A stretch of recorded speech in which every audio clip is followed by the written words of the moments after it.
Boa noite a todos e a todas. Vamos a mais uma atividade da Pró-Reitoria de Extensão da UFSM, em parceria com o Observatório de Direitos Humanos, em alusão a esse mês de outubro, mês da criança, que escolhemos para celebrar os 30 anos do ECA. O Estatuto da Criança e Adolescente foi promulgado em 13 de julho de 1990, fazendo com que o nosso país reconhecesse as crianças e os adolescentes como sujeitos de direitos em condição de desenvolvimento, tornando as prioridades absolutas do Estado brasileiro. Isso implica não somente no processo de proteção e de promoção dos mecanismos legais para a infância, mas também da criação de políticas públicas e na destinação privilegiada de recursos financeiros. Para ilustrar um pouco melhor essa trajetória dos direitos humanos na infância e adolescência e a relação da extensão nela, vamos passar brevemente um vídeo produzido pela Pró-Reitoria de Extensão da UFSM com apoio do Observatório de Direitos Humanos.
O ODH, que é como é conhecido, Observatório de Direitos Humanos, entende que criar melhores condições para a proteção e desenvolvimento da infância e adolescência é promover uma transformação na sociedade inteira.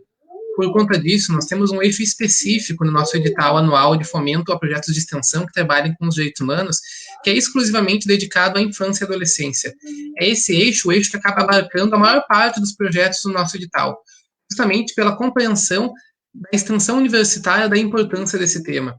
A gente precisa entender essa população como detentora de direitos e nos engajar na garantia de um desenvolvimento que oportunize todas as potencialidades que elas são capazes.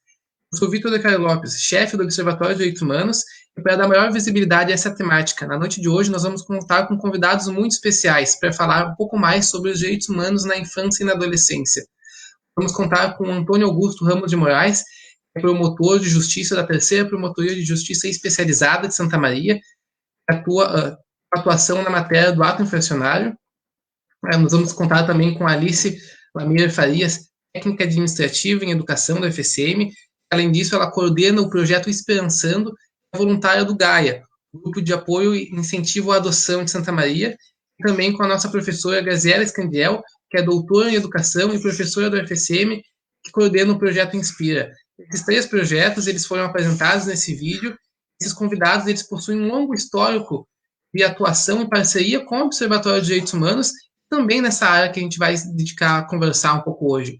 Por isso que a gente fica muito feliz em poder contar com essas referências na assistência à criança e adolescente em nossa live e também no nosso dia a dia de atuação na promoção dos direitos humanos.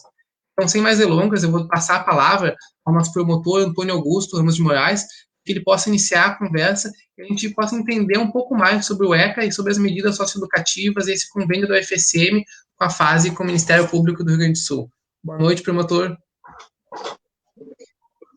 Boa noite, Vitor. Boa noite, Alice Lameira. Boa noite, professora Graziela Scandiel. Boa noite a todas as pessoas que estão nos escutando.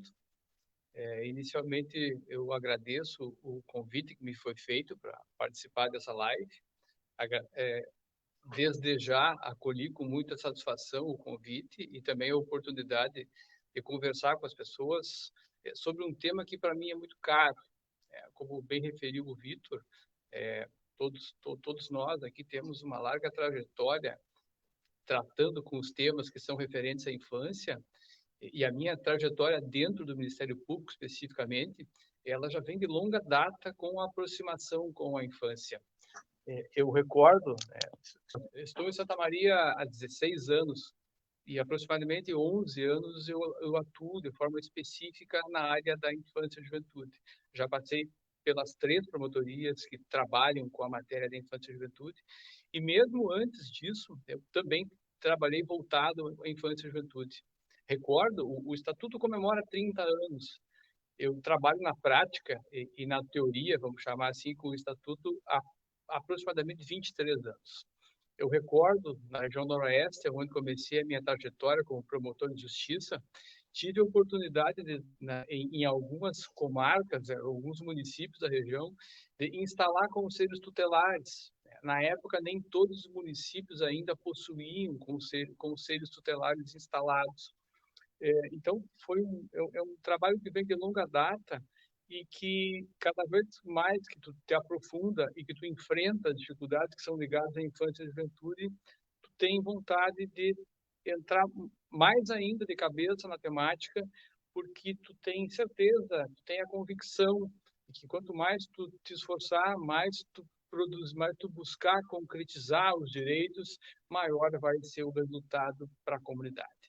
Então, fica aqui o meu agradecimento, uma referência muito especial também, o professor Flavi, pró-reitor de extensão da universidade, que tem também acompanhado essa trajetória do nosso convênio de longa data, o nosso reitor também, tem prestigiado todas as oportunidades onde tem eventos voltados aos direitos da infância e juventude, enfim. Quando o Vitor me fez o convite para participar dessa live e passou a temática dos 30 anos do ECA, eu observei com ele no primeiro momento que, em função do aniversário do Estatuto, eu gostaria de abordar algumas questões específicas do Estatuto e depois, então, entrar na discussão que diz respeito ao convênio que está em vigor entre a Universidade Federal de Santa Maria, o Ministério Público e o Sistema FASE aqui em Santa Maria.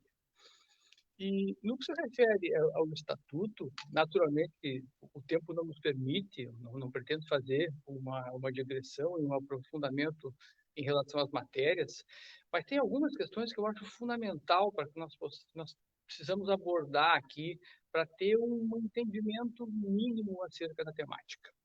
Veja, é um detalhe, eu não combinei com o Vitor acerca do que foi projetado anteriormente. Coincidentemente, quase todos os marcos, o que foi destacado ali no vídeo, eu havia separado aqui para conversar com os senhores. Então, eu vou procurar ser ainda mais objetivo, né, para que nós possamos depois avançar para a questão do convênio. Observem, senhores, que o Estatuto ele é uma legislação que completa 30 anos agora, mas desde o princípio ele foi uma legislação considerada absolutamente moderna. Nós tínhamos na origem, nós temos, melhor dizer, na origem do Estatuto, a ideia da doutrina da proteção integral, que foi destacada naqueles slides. O que significa e qual é a principal temática da doutrina da proteção integral? Significa, na prática, que o Estatuto trouxe essa doutrina e ele definiu aqui uma separação específica, ou seja, ele separou as crianças e adolescentes que se encontram em situação de vulnerabilidade, seja por problemas decorrentes da sua conduta, seja por questões familiares, seja por questões de não garantia de direitos, daqueles adolescentes que se encontram em situação de conflito com a lei por conta de envolvimentos em atos infracionais. Isso está na base do Estatuto e isso é fundamental para o encaminhamento das questões envolvendo as crianças que se encontram nessas situações. E vejam, por que isso é fundamental? Porque o tratamento para essas duas situações ele é completamente diferente. Nós temos um enfoque absolutamente protetivo quando tratamos com crianças e adolescentes que se encontram em situações de risco e vulnerabilidade, e nós temos um enfoque diferenciado, voltado especificamente para a seara do ato infracional ou das medidas socioeducativas quando nós tratamos com adolescentes que estão em conflito com a lei. Ou seja, aqueles adolescentes que praticaram atos infracionais que são nada mais, nada menos que atos que a lei define como crime. Os adolescentes que se encontram, crianças e adolescentes que estão em situação de vulnerabilidade, o Estatuto prevê a aplicação de medidas de proteção, com o intuito de protegê-los, com o intuito de reorganizá-los e com o intuito de fazer com que os direitos sejam garantidos, seus direitos sejam garantidos. E para aqueles adolescentes que se encontram em situação de envolvimento com a lei penal, seja o Código Penal, sejam leis especiais, o Estatuto definiu a aplicação de medidas socioeducativas, né, que são medidas que possuem um conteúdo pedagógico e retributivo e também possuem, evidentemente, o conteúdo protetivo, mas são abordagens completamente diferentes. Um outro tópico que eu gostaria de destacar com os senhores diz respeito à maneira pela qual a legislação vê a criança e o adolescente a partir do Estatuto. A partir do Estatuto, o adolescente e a criança eles passam a ser sujeito de direitos. Isso é fundamental para a caminhada que o Estatuto vem desenvolvendo desde a sua implementação. Ou seja, na perspectiva de observarmos o adolescente e a criança enquanto sujeito de direitos, qual é a leitura que se faz disso?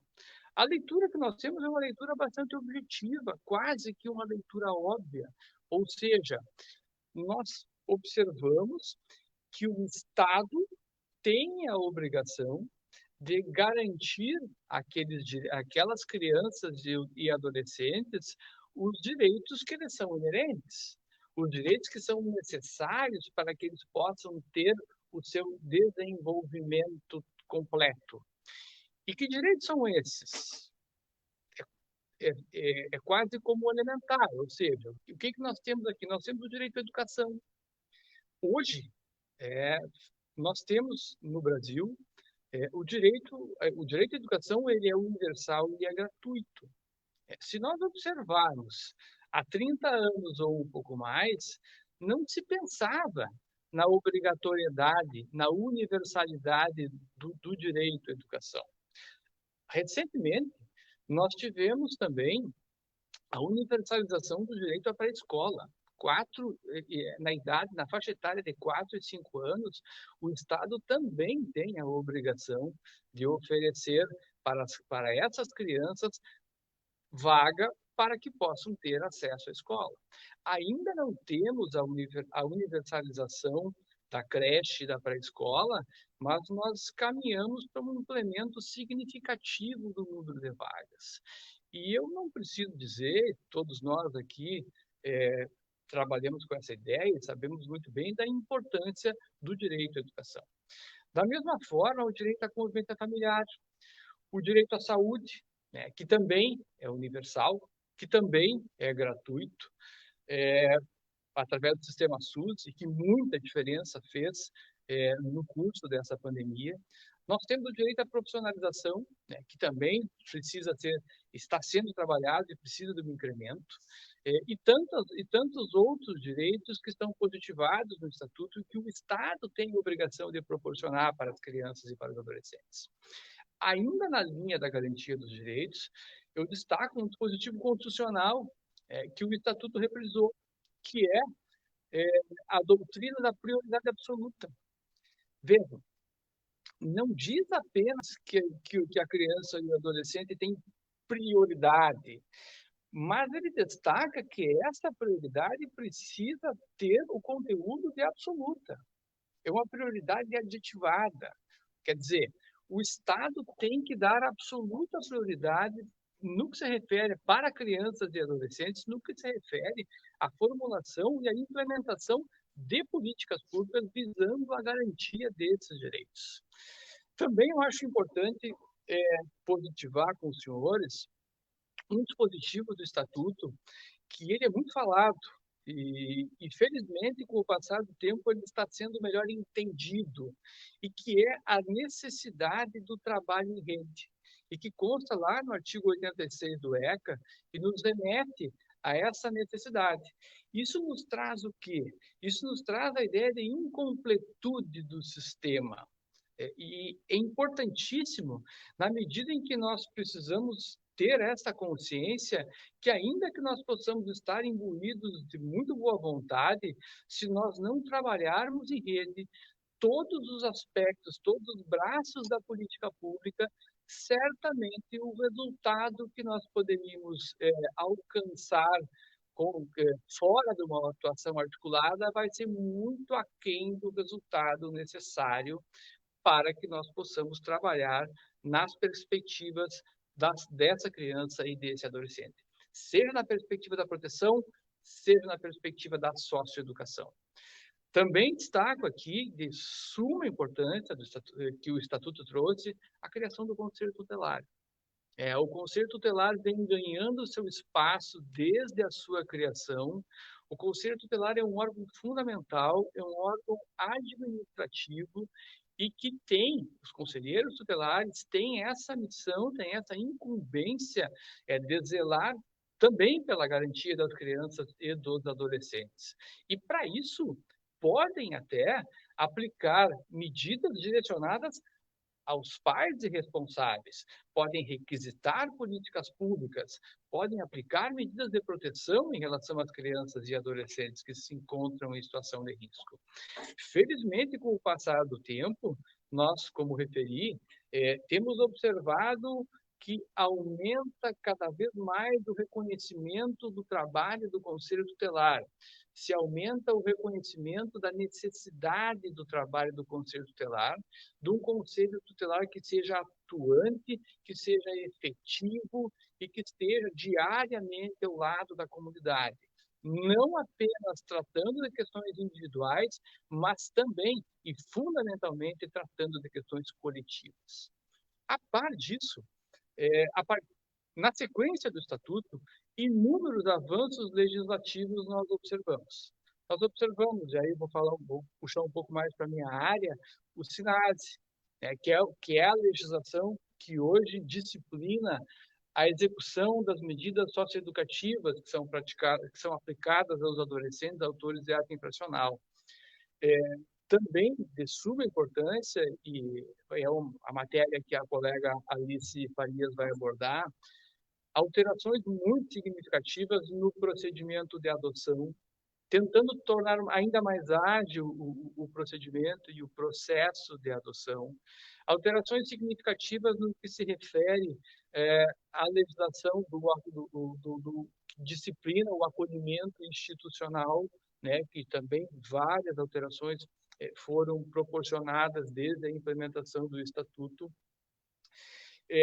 Também alterações no que se refere ao Conselho Tutelar, a lei da escuta, enfim, nós temos uma série de novas legislações que vieram, que foram introduzidas a partir desse marco que é o Estatuto da Criança e do Adolescente.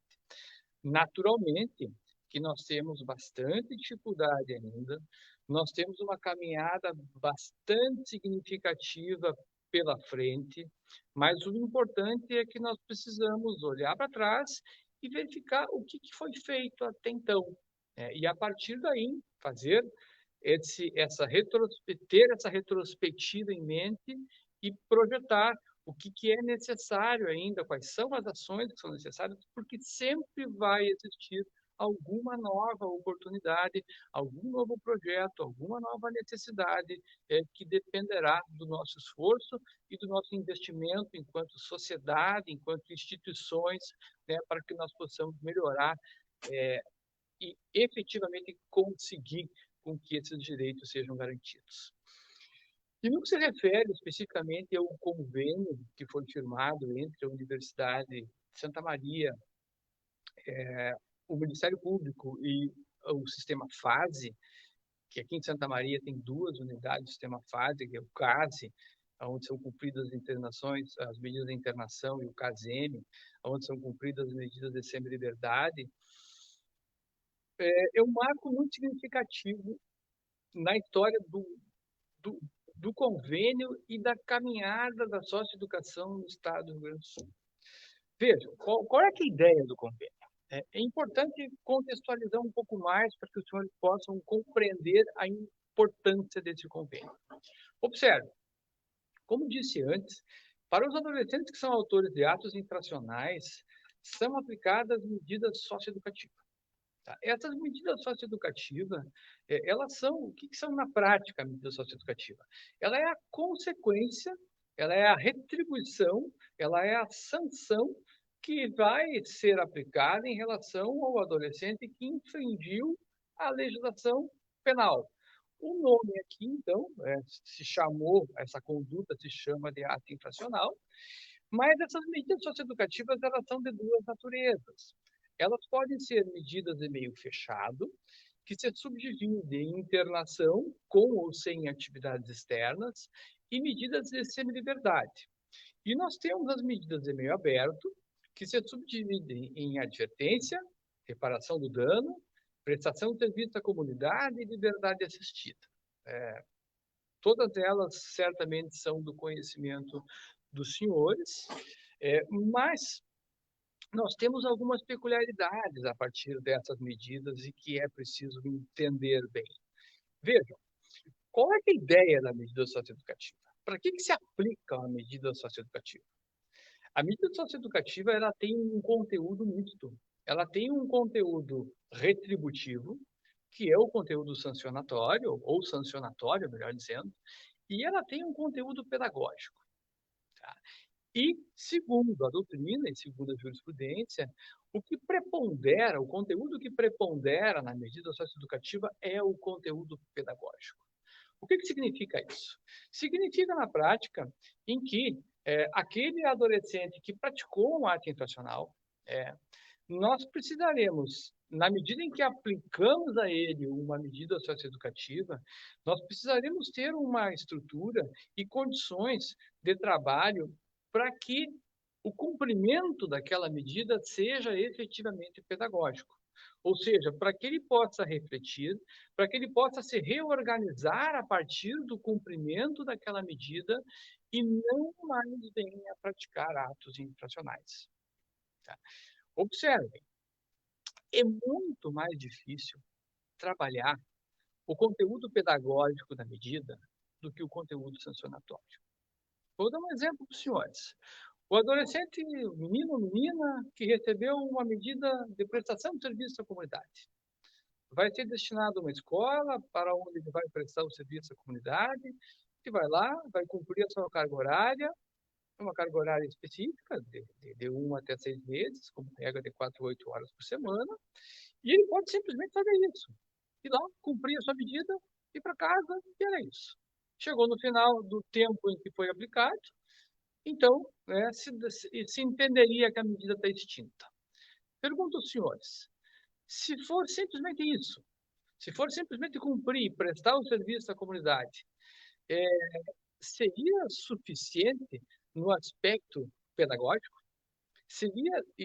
Bastaria o fato de cumprir a medida, bastaria para que o adolescente refletisse, se reorganizasse na sua vida, entendesse aquele ato que ele praticou e, a partir dali, se reorganizasse e não mais voltasse a praticar atos infracionais? Evidentemente que não. Até porque, normalmente, por trás do ato infracional, nós temos uma história. Muitas vezes nós temos um déficit na área da educação. Muitas vezes nós temos um déficit na área da saúde. Muitas vezes nós temos um déficit na área da educação, na área da habitação, na área do serviço social.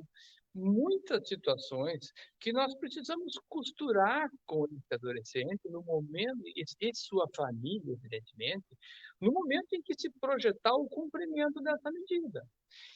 E no momento em que nós conseguimos realizar essa costura e organizar o cumprimento dessa medida e que todos esses aspectos possam ser contemplados, com certeza absoluta, este adolescente que cumprir não só a prestação de serviço à comunidade, mas todos os encaminhamentos que forem feitos a partir desta construção, e essa construção ela ocorre num instrumento chamado PIA, que é o Plano Individual de Atendimento, este adolescente certamente vai ter um ganho significativo a partir do momento em que conseguir cumprir aquela medida. Então, esse é o aspecto pedagógico, e é esse o aspecto que nós temos uma enorme dificuldade em alcançar. Seja por deficiências da política pública, seja por falta de compreensão, enfim, por uma série de fatores que nos trazem essa dificuldade.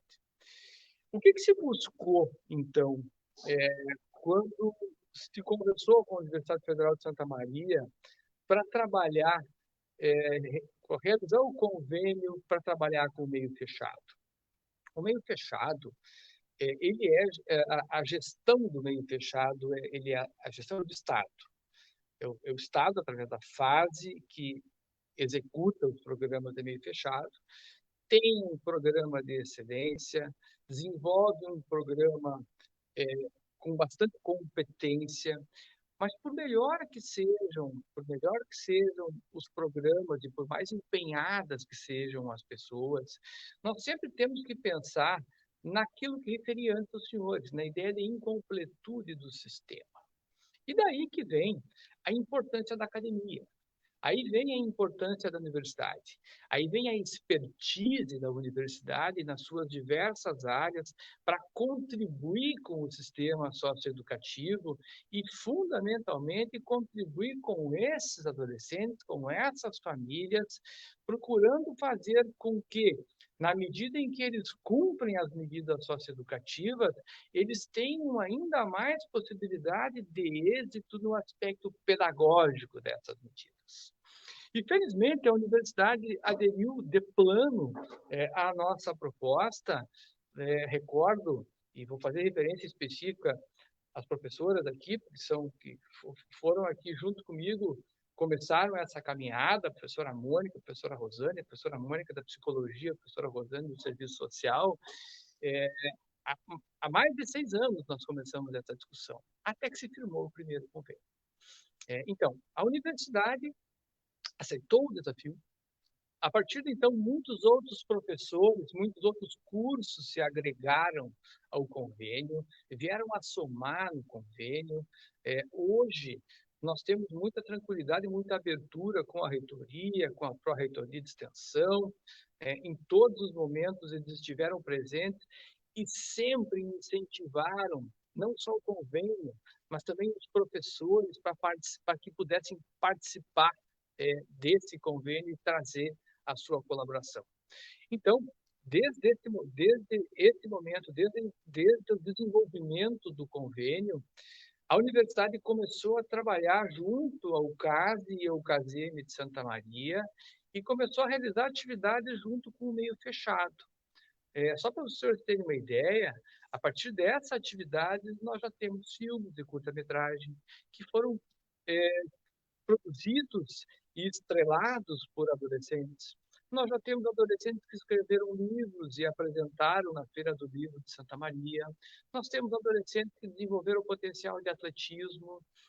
Nós temos adolescentes que começaram a trabalhar com justiça restaurativa, com comunicação não violenta.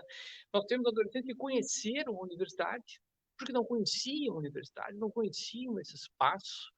Tivemos o ano passado, com a iniciativa do Politécnico e da Pró-Reitoria de Extensão, também uma visita guiada dentro da universidade. Um novo mundo se descortina para muitos desses jovens. A possibilidade, o conhecer, a possibilidade de um acesso a uma carreira universitária, que para eles era algo que não existia no seu horizonte. Então, a partir dessa iniciativa, a partir da firmatura do convênio, nós tivemos uma caminhada extremamente significativa. E hoje não, desde o final de 2008, se a memória não me trai, além do meio fechado, nós temos a participação da universidade no meio aberto.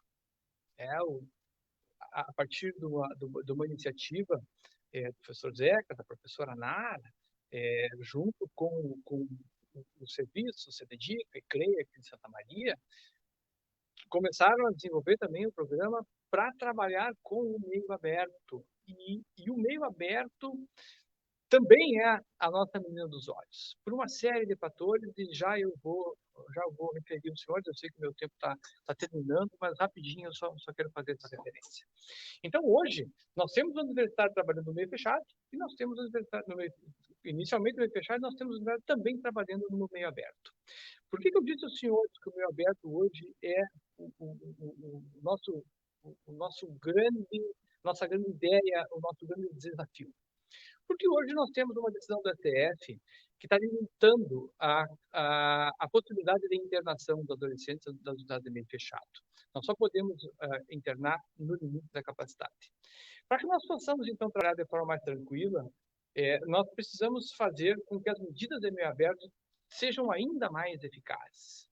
E para que isso aconteça, evidentemente que nós precisamos fomentar o meio aberto. E aqui, a participação da universidade em fomentando o meio aberto, em trazendo a sua expertise para contribuir com os programas, eu tenho certeza absoluta que vai ser decisiva em mais esse passo, em mais essa empreitada que nós temos pela frente. Só para destacar e para finalizar, o nosso convênio, eu digo nosso, que eu me sinto parte dele, eu já apresentei o convênio em eventos do Ministério Público em âmbito nacional. Estive no Rio de Janeiro em 2018, apresentando eu fiz a inscrição, enquanto temática importante, e me foi possibilitado, então, foi um dos temas escolhidos para serem apresentados no Congresso, e eu apresentei para os colegas do Brasil inteiro, e a grande maioria dos colegas se interessou em replicar, e muitos deles efetivamente estão replicando essa ideia que nasceu aqui e que efetivamente deu muito certo e que eu tenho certeza que vai continuar dando certo pelo país afora.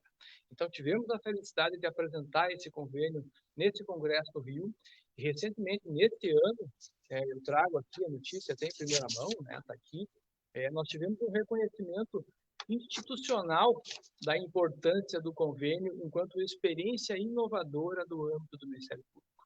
Então, efetivamente, aqui é a Universidade Federal de Santa Maria, com o seu Observatório de Direitos Humanos, como foi bem referido, com a sua expertise, com seus professores, todos eles munidos de extrema boa vontade, buscando trazer uma contribuição cada vez mais significativa para a sociedade.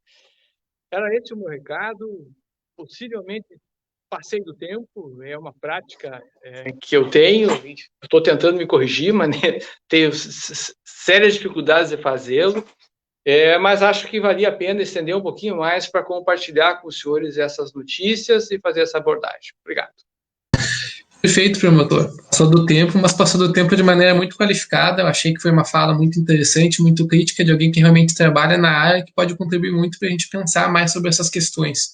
Tu falou muito bem dessa multiplicidade de ações de extensão que a gente tem, no caso, no CASEM, trabalhando com esses jovens na medida socioeducativa. Eles mostram essa potencialidade, esse ganho que o FSM tem com a sua diversidade, né, com vários universos dentro dessa universidade, que a gente consegue trabalhar com a extensão, trabalhar com os nossos jovens, melhor reinserir eles para conseguir trabalhar um pouco mais sobre essas temáticas. Vi que também está nos acompanhando a professora Jana Zapp, que ela passou por dois lados do convênio, né? Antes ela era psicóloga na casa e agora ela é professora do FSM, também tem projeto lá, ela foi uma das professoras responsáveis pela publicação, auxiliar, né, na publicação desse livro que o senhor referiu. Então, eu acho muito interessante a gente ver como esse projeto ele consegue se multiplicar, ele consegue ter mais andamento e ele está semeando em outros estados, né? Que é isso que é importante. Então agora a gente já passa a palavra, eu agradeço muito pela sua fala, promotor, a gente já passa a palavra logo em seguida a Alice Mamira para ela falar um pouco mais sobre as casas de acolhimento, sobre as pautas relativas à adoção. Boa noite, Alice, obrigado por ter aceitado o nosso convite. Boa noite, Vitor. Agradeço desejar o convite. Me sinto lisonjeada de estar participando dessa live ao lado do promotor Antônio e da professora Graziella. Eu vou contar um pouquinho como eu cheguei, né, a me envolver com a infância e juventude, né? Eu não tenho nessa área o conhecimento profissional, né, na área da infância e juventude, assim como o promotor, mas foi pela área pela área particular, né, minha vida pessoal. Eu fui mãe por adoção, então, há 10 anos atrás, e me deparei com a adoção, né, que me encantou. Então, quando eu fui mãe em 2010, né, em Alegrete, adotei a minha filha, e vim em 2012 para Santa Maria. E a gente sentia falta aqui em Santa Maria de um espaço onde a gente pudesse conversar sobre adoção, trocar fatos e experiências sobre o mundo adotivo. E em 2014 acabei encontrando em uma reunião algumas pessoas que estavam na fila da adoção e estavam querendo criar um grupo, né, de apoio e incentivo à adoção. Foi então que em 2015 nós criamos oficialmente o Grupo de Apoio e Incentivo à Adoção, o GAESM, e desde então eu comecei a me envolver nessa temática, né? Um dos nossos das nossas primeiras atividades, né, em relação ao GAIA foi na Praça Saldanha Marinho. Nós fizemos uma intervenção com o público lá no mês de maio, no Dia Nacional da Adoção, com a finalidade de divulgar a adoção e entender também um pouquinho mais por que era tão demorado o processo de adoção. Então, aí a gente já começou a ter que entender um pouquinho do ECA, né? O que estava lá dentro da lei. porque até então nós éramos só pretendentes à adoção e não entendíamos o que estava por trás daquela criança que poderia futuramente vir a ser nossos filhos. O que nos chamou a atenção, então, nessa primeira ação na Praça Saldanha Marinho, foi que muitas pessoas nos procuravam e diziam que a gente não deveria estar na fila, né, de adoção, porque existiam formas mais práticas de se adotar, que era mais fácil procurar algum hospital, porque tinham profissionais que facilitavam a adoção, que não se deveria, que por isso que era demorada a fila de adoção, né? Então, isso nos chamou muita atenção, e na época a promotora da Infância e Juventude era a doutora Ivanise. Nós procuramos ela e relatamos o que nós ouvimos na praça, com essa preocupação de que estavam acontecendo adoções, né, de forma irregular na cidade. Enquanto isso, as pessoas que estavam na fila estavam ali aguardando e não chegava a sua vez nunca. A doutora Ivanise, então, prontamente nos recebeu e apoiou, né, a nossa ideia de promover uma campanha que seria a adoção irregular é crime.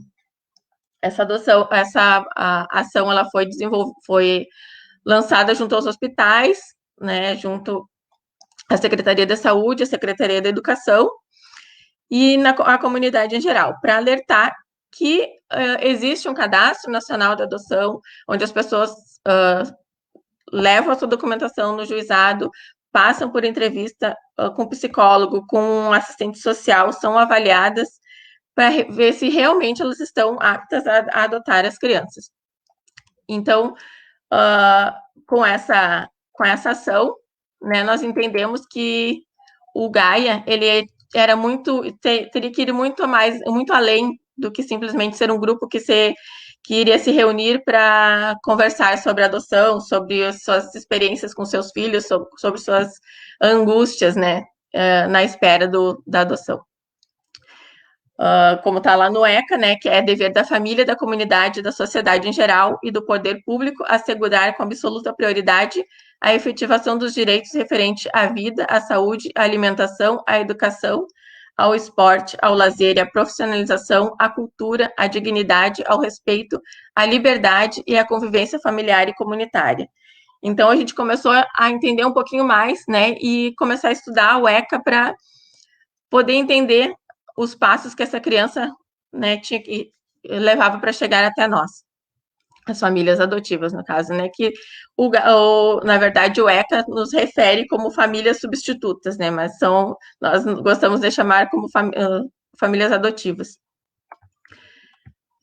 Então, né, nós começamos a aprender, né, sobre o ECA, e para poder orientar as pessoas que vinham nos procurar, né, em função dessa demanda toda de pessoas estarem procurando formas que não eram legais, né, da adoção.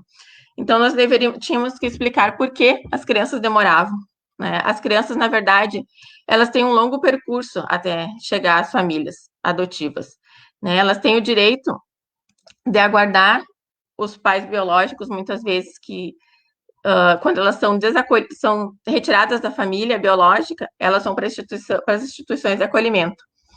Nessas instituições, as pessoas muitas vezes têm a ideia de que todas as crianças que estão nas instituições, elas estão aptas à adoção, mas não é assim.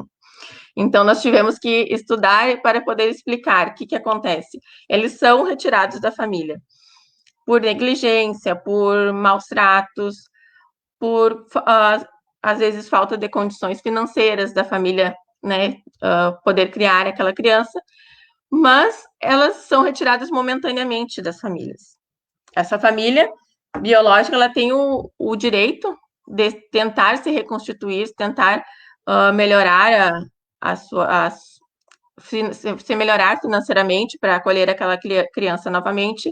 Se a família está passando por algum tratamento contra a dependência, ela tem um tempo para se recuperar, para receber aquela criança de volta, para estar em condições de receber aquela criança de volta.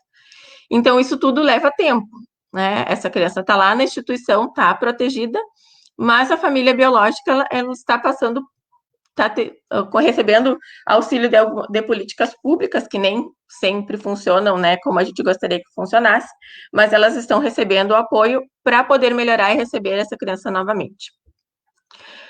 E em caso dessa família biológica, do pai e da mãe, não conseguir se restabelecer, né, se reestruturar para receber a criança novamente, a criança, o juizado, né, procura, então, a família extensa. Que seria a família extensa? A família extensa pode ser os tios, os avós, alguém que tenha um vínculo com aquela criança e que um vínculo ainda biológico com aquela criança que possa manter ela, né, criar aquela criança. Se tentando nessa família extensa e não conseguindo êxito, a criança novamente retorna à instituição de acolhimento. São realizadas várias análises, né, e estudos com a família, não se detectando que realmente essa família não tem condições, nem os pais e nem a família extensa, somente nesse momento é que a criança é colocada para adoção. Então, ela é destituída, né, da família e está apta para ser adotada. Então, todos esses trâmites, né, esses passos, eles são necessários porque é um direito dessa criança ela ser amada e protegida pela sua família biológica, em primeiro lugar, mas se esgotando, né, se esgotando as possibilidades, ela tem o direito de estar numa família que realmente a ama, que pode vir por adoção. Eu me enquadro nessa família por adoção 2 vezes, né? Eu fui mãe em 2010 e fui mãe também em 2017. Eu tenho 2 filhos por adoção. Então, no GAI, a gente deixa muito claro também as famílias que nos procuram, né, para participar do grupo, que o grupo ele não procura um filho ou uma filha para essa família. Ele procura uma família para aquelas crianças que estão nos abrigos e estão procurando uma família. Então, isso a gente tem que deixar bem claro, que é o papel do GAIA, porque é direito da criança ser educada dentro do seio de uma família, né? Falando um pouco do GAIA, os pretendentes à adoção que frequentam o grupo, né, a gente acaba conversando por diversos temas, abordando diversas temáticas sobre adoção, e muitas vezes eles acabam ampliando também o seu olhar sobre o perfil desejado das crianças, né? O que a gente ouve falar e o que geralmente acontece é que o pretendente à adoção, ele quer um bebê, quer uma criança ainda jovem, né? No começo, na primeira infância, e dificilmente alguém adota crianças mais velhas, que se chama adoção tardia, ou adolescentes. Porém, o que a gente nota, assim, que ao frequentar o grupo de apoio, ao conhecer um pouco mais a realidade das crianças que estão, e dos adolescentes que estão nas instituições, muitos casais ou muitos pretendentes acabam ampliando o seu olhar e ampliando o seu perfil, né, acabando por adotar crianças mais velhas e adolescentes, o que nos deixa muito contente como papel do GAIA, né, fazer isso também pelas crianças. E o que nos preocupou muito como participantes do GAIA, eu como participante do GAIA e minhas outras 2 colegas, a Elis, também que trabalha na Proplan, e a professora Luciana, do curso de administração, foi essa preocupação com as crianças que não eram adotadas, que não estavam conseguindo adoção e que estavam crescendo dentro dos abrigos, dentro dos acolhimentos. O que acontece com elas quando elas completam os 18 anos? Elas têm que sair do acolhimento e, às vezes, retornar para aquela família que não tinha condições de recebê-los antes, mas que é a única alternativa que eles têm, né, no mundo fora do acolhimento, ou ganhar as ruas, né, e tentar se virar por conta própria. E nós, com essa preocupação, criamos, então, o Projeto Esperançando, né? O Projeto Esperançando, ele foi criado no primeiro semestre de 2019, por nós 3, né, eu, a Elis e a Luciana, e a gente é vinculado ao Observatório de Direitos Humanos, e recebemos também o auxílio do FIEX, ele tem como objetivo fomentar uma rede de apoio e cooperação para auxiliar e desenvolver a autonomia dos jovens entre 14 e 18 anos que estão nos acolhimentos da cidade e tentar prepará-los para uma vida adulta fora do acolhimento. Nós trabalhamos no projeto com 4 eixos, que é educação, moradia, renda e cidadania, buscando desenvolver esses eixos para que eles consigam, né, fazer essa passagem do acolhimento para a vida fora do acolhimento de uma forma mais digna, né? Porque a gente notava que existe uma falha, não existe uma política pública que atenda esses jovens quando eles completam 18 anos, né? Até um dos nossos eixos, que é a moradia, a gente busca ainda que existam políticas públicas que proporcionem uma residência para esses adolescentes, uma república, para que esses adolescentes possam morar quando eles completam 18 anos e não têm para onde ir. Né? Então, nesses nossos eixos, nós tentamos, no ano passado, de 2019, desenvolver algumas ações, tivemos algum êxito, né? Muito bom, assim, acredito que a gente tenha avançado bastante, por ser um projeto que é difícil da gente acessar, né, esses jovens nos acolhimentos. A gente conseguiu formar uma parceria muito boa com as instituições de acolhimento, com o Juizado da Infância e Juventude também, que sempre nos apoiou, a doutora Gabriela, que é a juíza da Infância e Juventude, nos abriu as portas também para que a gente pudesse trabalhar e entrar em contato com as instituições e poder ter acesso aos adolescentes para poder tentar desenvolver esse projeto de uma boa forma. Né? Então, no ano passado, nós conseguimos a parceria com a empresa Sulclean, com o Ministério, através do Ministério do Trabalho. A empresa Sulclean, ela proporcionou, ofereceu 12 vagas para os adolescentes que estavam no acolhimento, como jovem aprendiz. Esses jovens, eles fizeram o curso no SENAC e foram incluídos pela Sulclean para trabalhar dentro da UFSM. Na UFSM, nós conseguimos incluir, através também de uma parceria com a Pró-Reitoria de Administração.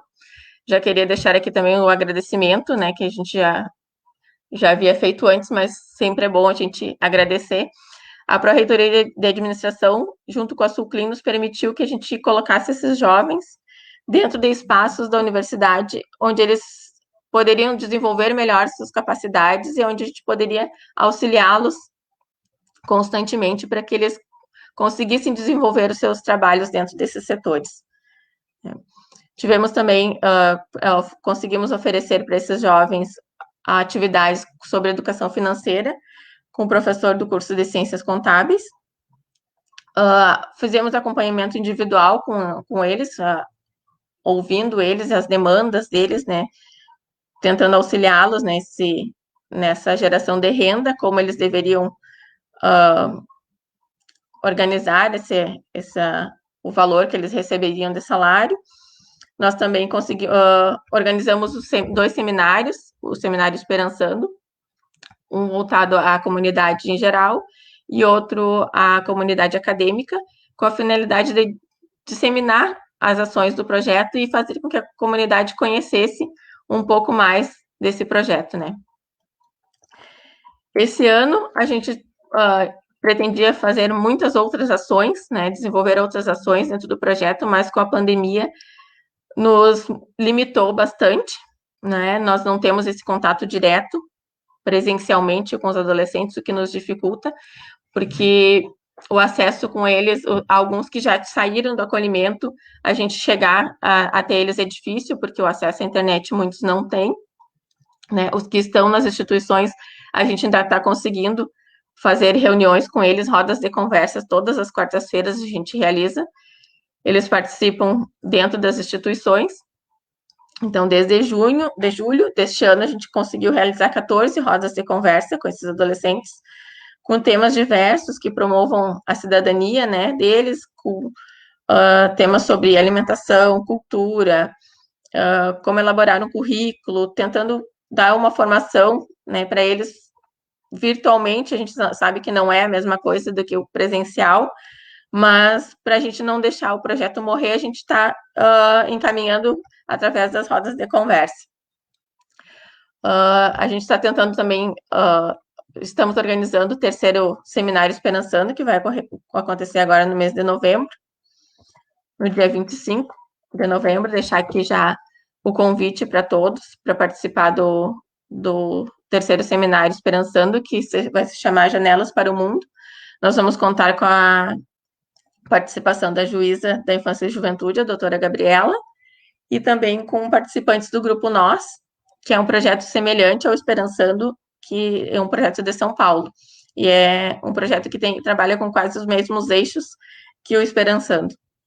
No dia 25/11, então, nós teremos esse seminário aberto à comunidade em geral, que vai ser transmitido pelo Facebook do projeto. E no dia 26, o seminário ele vai ser voltado somente para os adolescentes que participam do projeto e para as casas, as instituições de acolhimento. Também vai contar com um participante do Grupo Nós, que é um adolescente que passou pelo Grupo Nós, teve o atendimento, teve a formação com o grupo, junto ao Grupo Nós, e vai trazer um pouco da experiência dele para os nossos jovens aqui, para mostrar que é possível um projeto assim, né, um trabalho assim, ter resultados dentro do acolhimento. Porque o que a gente percebia também era uma falta de perspectiva desses jovens, que eles estavam lá no acolhimento, não viam mais possibilidade de serem adotados, e viam a proximidade dos 18 anos, e não tinha uma perspectiva, né? O que vai ser de mim quando eu sair do acolhimento? O que eu vou fazer? Eu não tenho família, eu não tenho trabalho, eu não tenho uma formação. Então, nós tentando trabalhar esses eixos com eles para que eles tenham um pouquinho mais de tranquilidade para fazer essa transição para a vida adulta. Então, eu gostaria de pedir, convidar todos para curtir a nossa página, né, a página do projeto no Facebook, que um dos nossos objetivos também é ampliar a nossa rede de colaboradores, né, porque nós precisamos de voluntários que nos atendam em alguns dos nossos eixos, né, como cidadania, ali a gente precisa de pessoas que ofereçam oficinas temáticas para eles, dentro da educação, pessoas que consigam, ou empresas que consigam proporcionar bolsas de estudo para eles, ou que doem material escolar, doação de livros, ou de empresas que proporcionem vagas de jovem aprendiz para esses jovens, porque a gente sabe que também é bem difícil a colocação deles no mercado de trabalho. Eles têm uma certa defasagem escolar, então isso dificulta eles concorrerem com outros jovens no processo de seleção do jovem aprendiz. Então, a gente gostaria muito de empresas que direcionassem algumas vagas, né, específicas para os jovens que participam do projeto Esperançando, que tem um olhar diferenciado para eles, né, não um olhar de pena, mas um olhar de acolhimento, que uma empresa que consiga oferecer uma vaga onde eles trabalhem ao lado de uma pessoa, ou de pessoas que acolham eles, que entendam a história que eles passaram, né, a história de vida deles, e que consigam transmitir conhecimento para eles, para que eles se desenvolvam dentro da empresa e dentro do trabalho. Então, a gente acredita muito que eles têm capacidade, a gente vê essa turma que entrou no ano passado, eles desenvolvendo o trabalho dentro da universidade de forma, assim, exemplar. E a nova turma que a Suclin até nos proporcionou este ano foram 9 adolescentes que começaram a atuar nas aulas do SENAC, mas logo em seguida veio a pandemia, e o SENAC cancelou as aulas, agora estão retomando de forma virtual, mas eles ainda estão na parte teórica, somente nas aulas do SENAC. Ainda não estão trabalhando nos setores da UFSM, mas a gente acredita que eles também vão desenvolver bem o seu trabalho, como essa turma que já está trabalhando dentro da universidade. eu acho que eu encerro aqui a minha fala. Se alguém tiver alguma dúvida, alguma curiosidade, depois acho que o Vitor vai abrir espaço para perguntas, né? E espero ter esclarecido algumas coisas sobre a adoção e sobre o projeto Esperançando. Obrigado, Alice, pela tua fala. Obrigado, Alice, pela tua fala. Eu que agradeço, Vitor.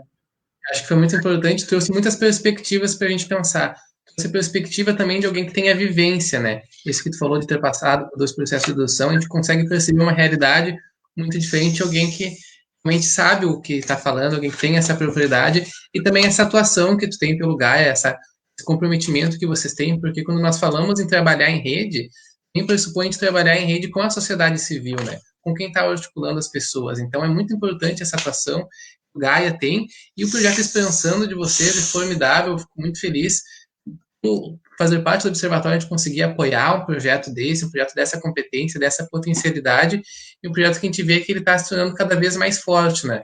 Ano passado a gente tinha a Alice, a professora Luciana Palma e também a Elisete fazendo parte desse projeto, era um projeto, e agora esse ano a gente teve também o projeto da professora Aline Siqueira, né, que envolvendo a psicologia também relativa a essa parte da adoção, das casas de acolhimento.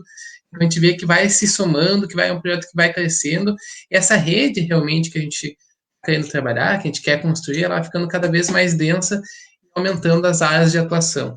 Então, eu fico Isso, a professora Aline, inclusive, ela nos auxilia em alguns atendimentos psicológicos, né, de alguns adolescentes do projeto. Então, a gente já tem uma parceria dentro do observatório, existe essa troca de parceria. Eu estou aqui, um dos problemas de trabalhar em casa, uma das questões de trabalhar em casa é que a gente sempre tem os filhos juntos, está acompanhando aqui a nossa live. Ele agora está triste porque não deixei ele aparecer. Pode aparecer então, manda um oi. Participação especial do Martim. Oi, Martim. Então, eu te agradeço, Alice. A gente vai passar para a última fala, que é a professora Graziele Scandiel, sobre o Projeto Inspira. Ela vai agora nos falar sobre como surgiu o Projeto Inspira e o que se constitui. Obrigado, Grazi. Deixa a palavra contigo. Oi, tudo bem? Oi, Martim. Oi. Sempre é bom ter uma criança por perto, dando um oizinho. A gente tem feito reuniões de grupos de pesquisa e sempre tem a participação de alguma criança, isso é bem importante, isso nos revigora também, né? Eu vou fazer um pouquinho diferente do que eu tinha me proposto, para não ficar só com os slides, eu vou, então, dar uma acompanhada numa tela que eu tenho aqui do lado, tá? Para eu poder, então, ir conversando um pouco, e aí depois eu vou mostrar alguns dados que eu tenho a partir do Projeto Inspira. Eu quero, primeiramente, então, agradecer ao Victor, ao Flavi, né, pela confiança sempre no nosso trabalho, meu e da professora Márcia, e por estar novamente, né, em alguma medida num evento da Pró-Reitoria de Extensão que mostra um pouco do que a gente tem feito na universidade. E agradeço sempre, vou agradecer, né, por esse projeto ter chegado até mim, porque eu sempre digo para as pessoas do nosso grupo, do Grupo Inspira, da universidade, os nossos alunos, que eu com certeza sou outra profissional depois que eu entrei no Inspira, né.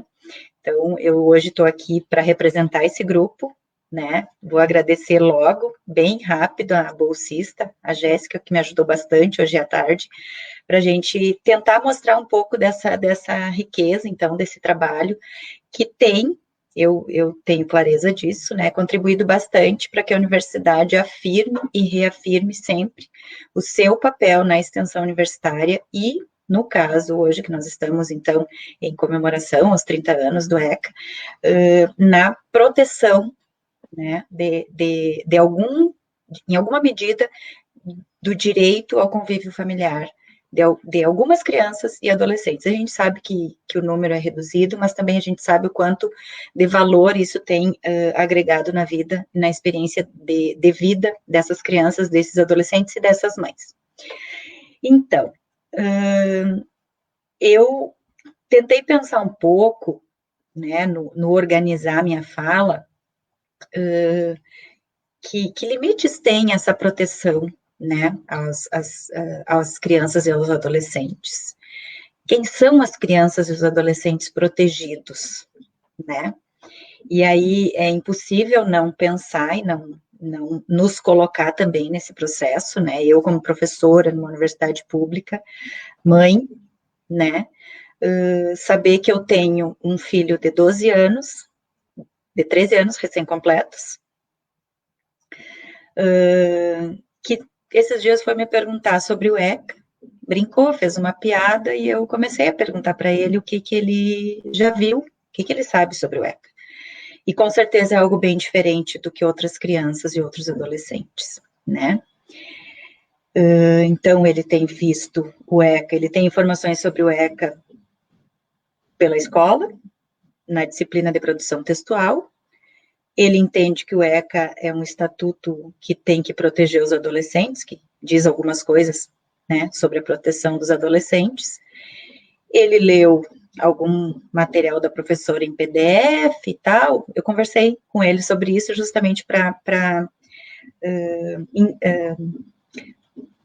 tentar entender, né, como é que isso fica na cabeça de um adolescente, né? E por que eu digo isso? Porque esse mesmo adolescente, há poucos dias, viu comigo um vídeo em que um adolescente que foi do Projeto Inspira, participou de alguns eventos do Inspira, estava sendo abordado no calçadão de Santa Maria. Não sei se as pessoas conhecem esse vídeo, mas foi algo bem impactante.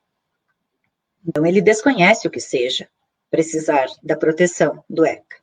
O meu adolescente. O adolescente que ele viu, não. O adolescente que ele viu precisa pensar nessa proteção. E aí eu acho que as questões que eu faço são bem importantes. Elas me impactam. E elas precisam impactar todas as pessoas. Porque no vídeo inicial que o Vitor fala, que o Vitor mostra, fala justamente disso. Do quanto a idade penal, muitas vezes, ela é volátil, né? Ao longo da história, ela foi modificada. Nós tivemos há pouco tempo a tentativa de baixar a responsabilidade penal, né? Baixar a idade. E nós precisamos estar alertas a isso. Continuando um pouco,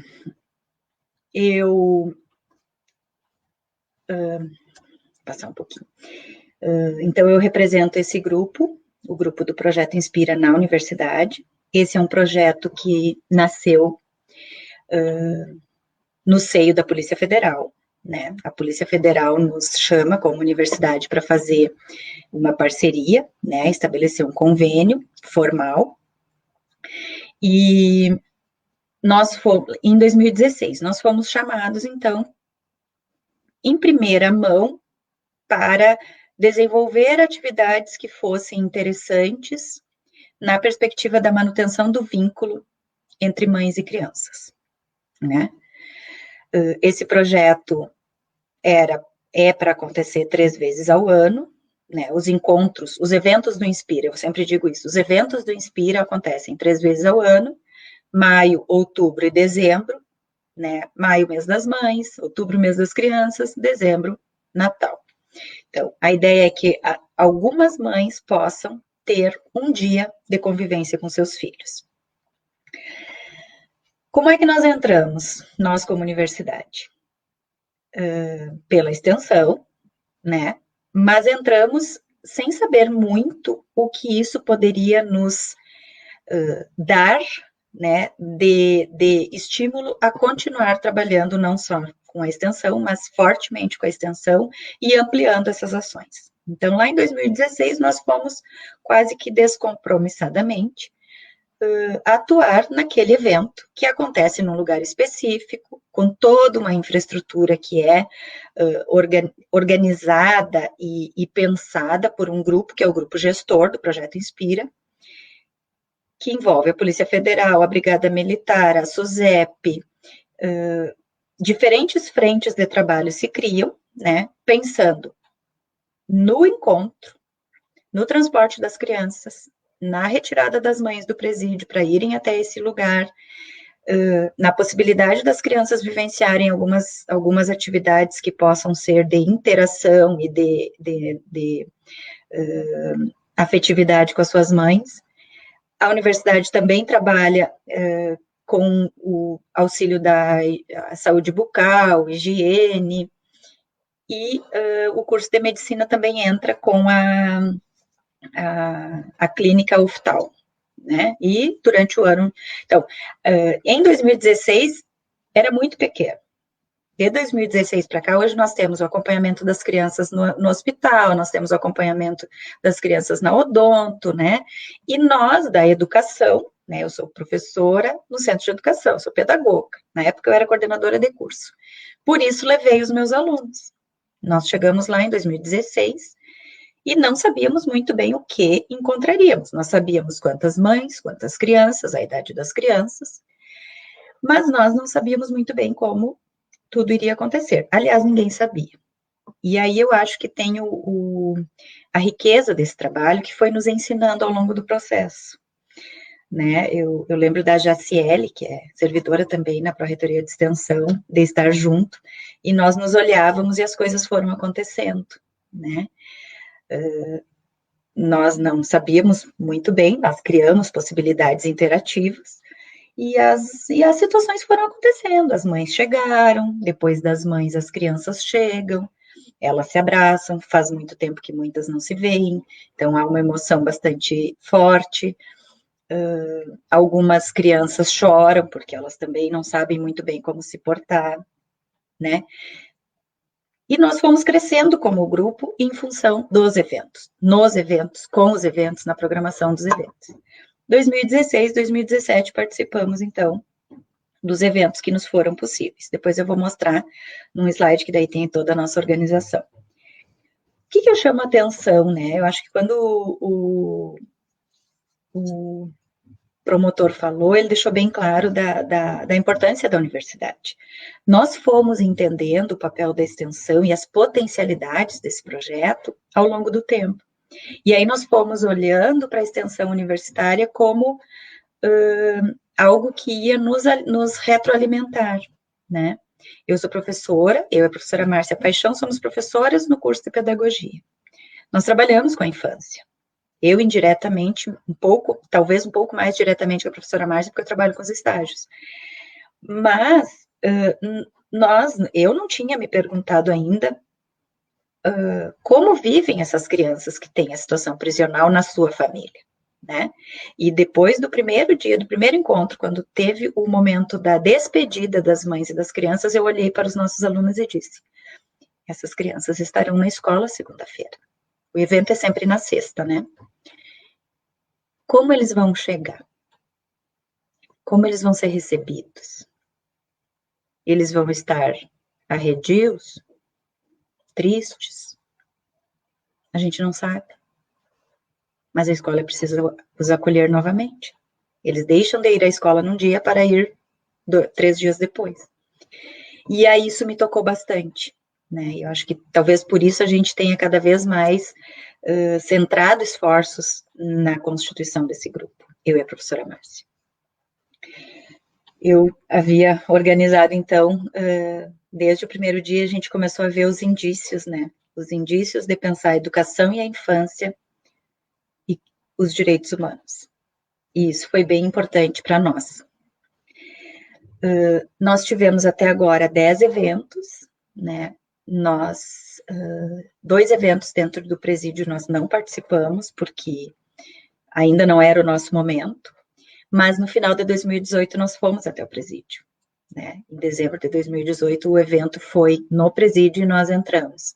E foi uma aprendizagem muito grande também para o grupo, porque nós vimos onde as mulheres estão todos os dias. Quando elas vão no evento do Inspira, no local do Inspira é diferente. Quando nós adentramos naquele espaço, para nós foi bastante impactante, mas também foi muito formativo. O grupo de alunos diretamente fala desse dia, porque nós fomos muito tocados pela peculiaridade de estar naquele lugar, né? Bem, quais são os critérios, então, de participação dessas mulheres, né?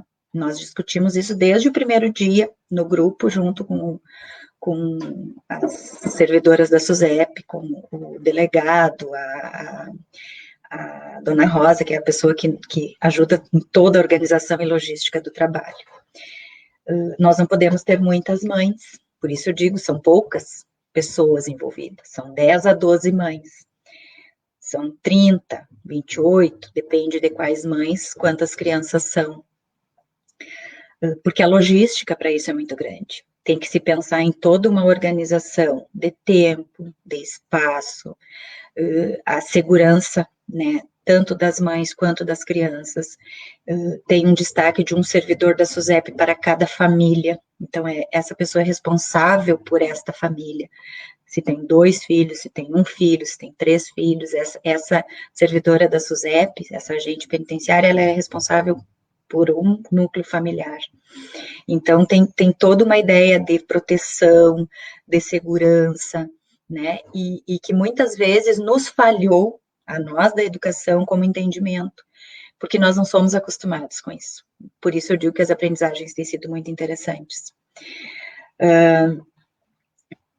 Nós também sempre, nós da universidade, sempre primamos por cumprir os objetivos do projeto. Ou seja, nós tivemos situações em que nós precisamos lembrar quais eram esses objetivos. O objetivo é o bem-estar das mães e das crianças. Então, para isso, nós temos que trabalhar. E nós temos trabalhado bastante. Todo grupo tem crescido. Tanto nós da universidade, quanto as pessoas que são dos outros segmentos. Eu, a partir de agora, então, vou mostrar para vocês alguns dados, né, desses eventos e do projeto como um todo.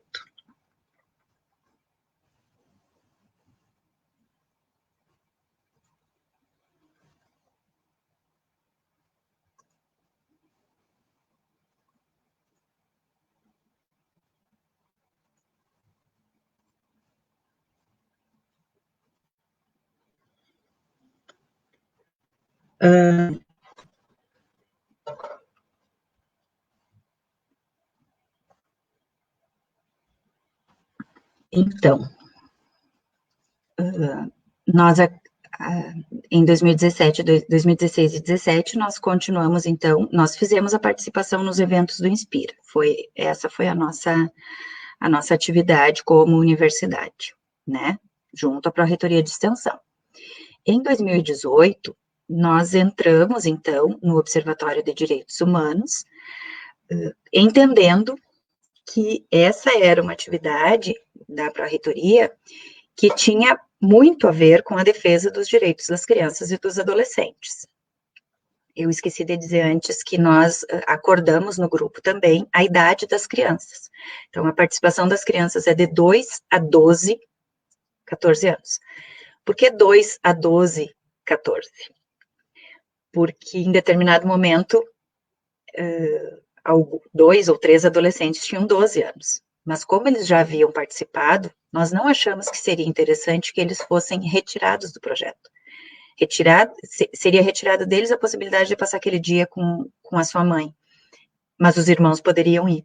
Então, nós primamos por essa ideia deles continuarem juntos e ter essa oportunidade.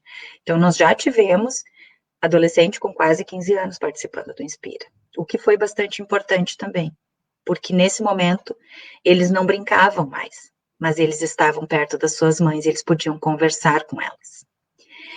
Em 2019, então, eu e a professora Márcia montamos um programa de extensão, que é o Educação Inspirando Vidas, pensando na formação do grupo. É um grupo interdisciplinar, nós não temos só alunos da pedagogia, nós temos alunos que são também de cursos do Centro de Ciências Sociais e Humanas.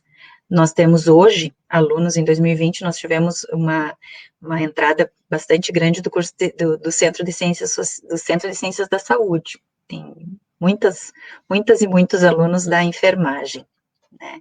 Fono nós temos hoje, nós temos 2 ou 3 alunos do direito.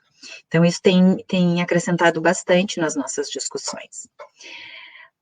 Qual a nossa meta, né? Acompanhamento das crianças e a ideia de pensar, de vivenciar um pouco com elas como é que acontecem essas transições familiares e escolares, porque, via de regra, essas crianças, com a continuidade da situação prisional da mãe, às vezes elas precisam passar de uma família a outra, da avó para a tia, da tia para a madrinha, e essas são transições, a gente tem dado esse nome, e pensado que isso pode ser acompanhado pela universidade. E também as transições escolares, porque às vezes elas têm que trocar de escola, algumas não estão na escola, e por isso esse é um objetivo nosso. E o trabalho com as mães a partir das narrativas, que é um trabalho que a professora Márcia cuida mais de perto, e nós estamos agora aguardando, então, a autorização da SUSEP para conseguir dar continuidade a um projeto que a professora Márcia já tinha.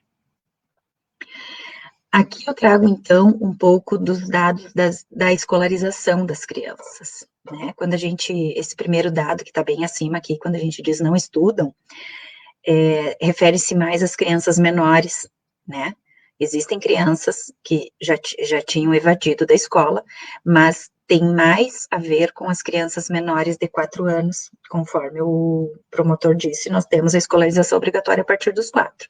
Então, temos muitas crianças de 2, 3 anos que não têm ainda, a maioria delas, vagas nas creches, não conseguem muitas vezes, e isso conta para nós, a gente quer entender um pouco disso, e talvez, né, não conseguimos ainda, mas talvez tentar atuar junto à central de vagas da SMED, para que essas crianças tenham, não digo prioridade, mas que elas tenham um encaminhamento que vai importar na vida delas. Nós tivemos uma oportunidade em que eu conversei com as mães, e um exemplo, um pai que estava cuidando das 2 filhas, ele só conseguiu a vaga numa escola que ele teria que acordar às 5 horas da manhã, para ir levar, e depois chegar no seu trabalho, ele era empregado na construção civil, e conseguir começar a trabalhar às 8. Então, a universidade também tem esse papel de estar olhando um pouco para que a criança esteja na escola, né? Esse projeto, no nosso entender, ele precisa fazer isso também. Nós temos, então, das 79 crianças que nós já tivemos contato, 24,1% está em escola estadual, 46,8% em escolas municipais. Por que nós buscamos esses dados? Porque uma das ações que nós estamos desenvolvendo agora, e muito mais por conta da pandemia, é o contato com as escolas. Em rede, né, nós estamos fazendo rodas de conversa. A nossa ideia era primeiro acompanhar a situação da escolarização das crianças e a situação familiar, para depois começar o trabalho com as escolas. Mas nós tivemos que abreviar e inverter a ordem. Então, esse ano, com a pandemia, nós entramos novamente no edital do observatório, buscando, então, fazer um processo, que é o que me fugiu o nome agora, que falou antes de mim, trabalhar com a ideia de ampliar a temática, né, montamos uma página no Face, temos um Instagram, para que outras pessoas, para que trabalhos como esse sejam conhecidos e reconhecidos, e nós temos, então, a possibilidade de dialogar também com outros espaços, que têm projetos parecidos com os nossos. E aí nós estamos, hoje, a ação de 2020 é um trabalho mais próximo de professoras das escolas públicas. Um outro dado que nós temos é de crianças que estão na educação infantil. Estão na educação infantil somente 7,1% das crianças, mas não são só 7,1% as crianças que participam do Inspira, que são menores de 4 anos. Ou seja, nós temos muitas crianças que deveriam estar na escola de educação infantil e não estão. E aí nós queremos também atuar nesse sentido. Nós queremos poder acompanhar, né, e tentar conseguir que essas crianças tenham vaga e estejam na escola. Esse ano, claro que está tudo muito diferente, mas nós queremos poder fazer alguma coisa com esse dado. E aí teve um dia, num evento, que eu comecei a conversar com as mães e perguntei, então, onde estavam essas crianças, se estavam estudando, em que escola, né, tinha os dados de idade das crianças e tal. E aí uma pergunta que eu tinha era se as mães entendiam que isso era importante e por que era importante, então, a escolarização das crianças. E aí eu trouxe aqui algumas falas delas, né? Aprendizagem deles, formação. Estar na escola é tudo. Sem estudo, não vão ser nada. Uma outra mãe, conviver com outras crianças. No colégio aprendemos a respeitar e ser respeitada. Uma mãe que tem 2 filhas, né? Para a pequena, mais tranquilidade, porque ela sabe que a criança estando na escola, o marido pode, então, trabalhar, né? E desenvolver toda a vida familiar. Para a grande, vai aprender mais. E uma outra mãe para o futuro dela. Nem todas as 9 mães daquele evento do Inspira responderam a essa questão, porque o intuito de estar no evento também não é ficar enchendo, né, as mães de perguntas. Então, eu perguntei para as que foi possível, porque a ideia do dia delas é um dia para elas com as crianças. Quando é possível, a gente conversa um pouco. Senão, a gente faz as atividades que são propostas para elas com seus filhos. Aqui eu vou mostrar, então, algumas fotos. Todas essas fotos têm, né, uma identidade preservada. São fotos que também, algumas delas já foram veiculadas, inclusive, na mídia, porque nós já acordamos isso no projeto e junto com o grupo gestor. São situações que acontecem lá no evento, né? Então, aqui é uma atividade de pintura.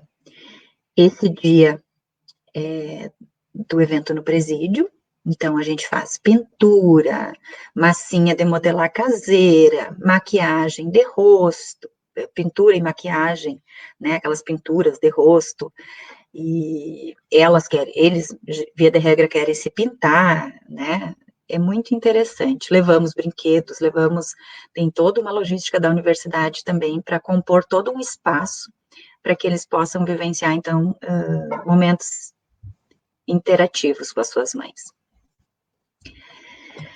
Essa foto eu pedi que a Jéssica colocasse, nossa bolsista, porque para mim ela representa bastante. Não é nem um soninho, né? Tem o colchonete, tem o carpete, é uma mãe brincando, coisas que elas não conseguem fazer todos os dias. É um pouco de cuidado, é um pouco de afeto, é um pouco de conforto, é um pouco de carinho. O pouco que é possível nesses eventos. Aqui são crianças ouvindo a banda tocar. Geralmente nós temos a banda da brigada que vem no início ou no final do evento para tocar, para que seja, né, pelo menos uma despedida menos dolorosa. E eles gostam muito. Aqui tem um desenho de uma família, logo juntos novamente. Eu quero finalizar, então, dizendo o que nos move, né? Uma autora que eu li bastante para minha tese de doutorado, ela fala sobre a educação, né? E Vitor pediu para eu falar sobre a educação nos direitos humanos. E essa autora diz que a educação é também onde decidimos se amamos nossas crianças o bastante para não expulsá-las de nosso mundo e abandoná-las a seus próprios recursos.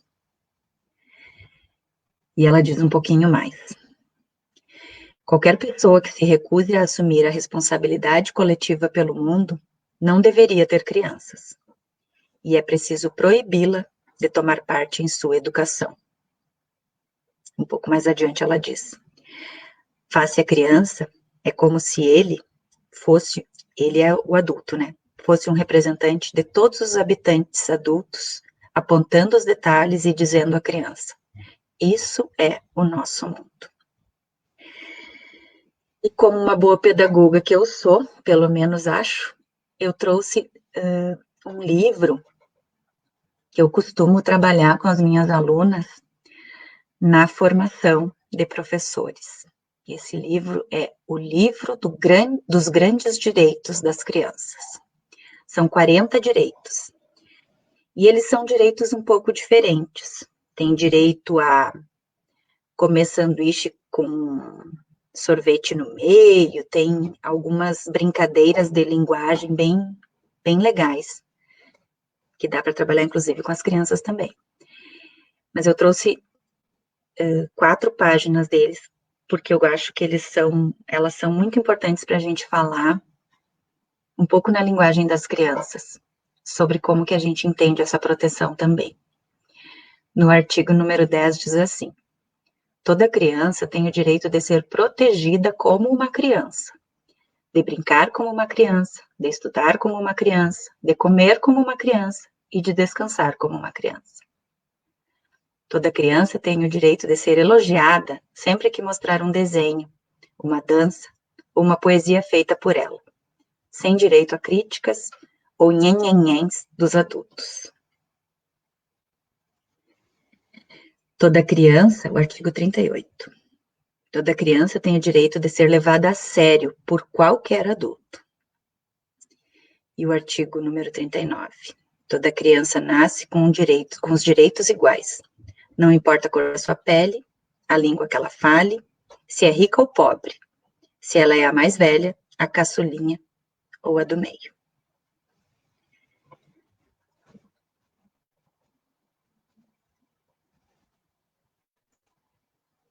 Com isso eu encerro a minha fala, querendo ter contribuído com esse debate.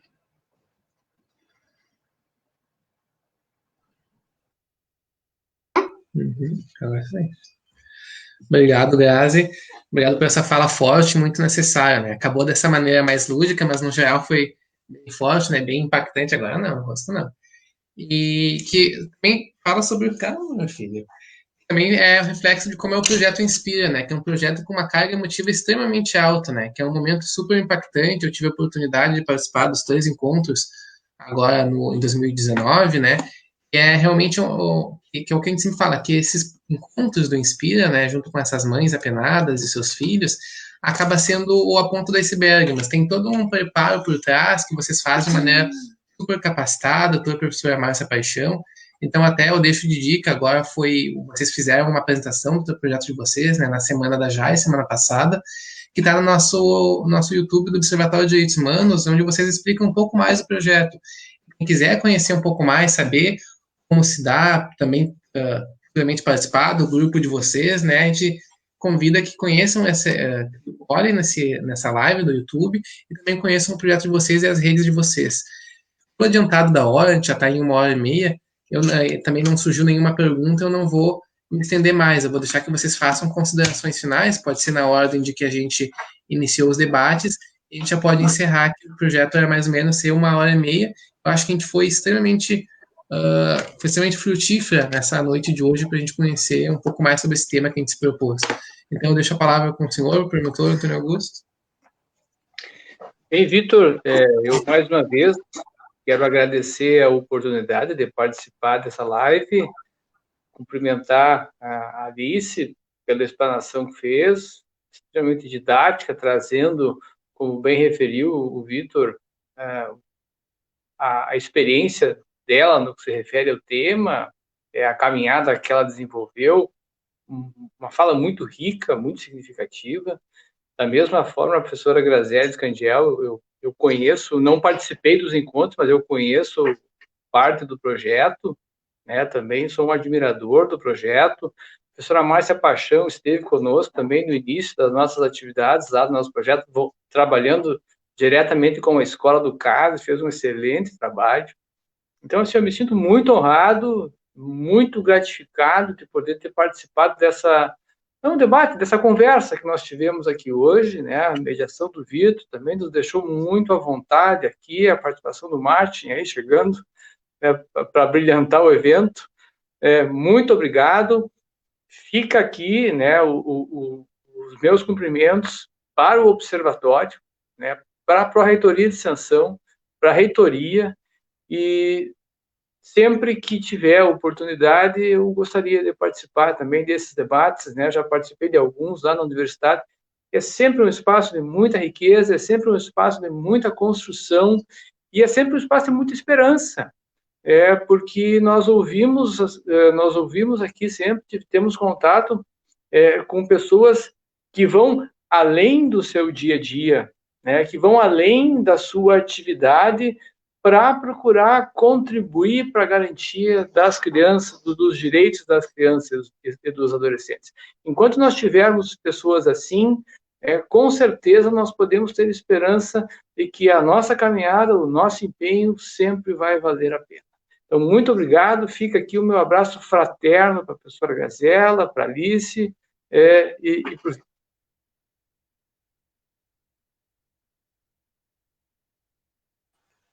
Alice.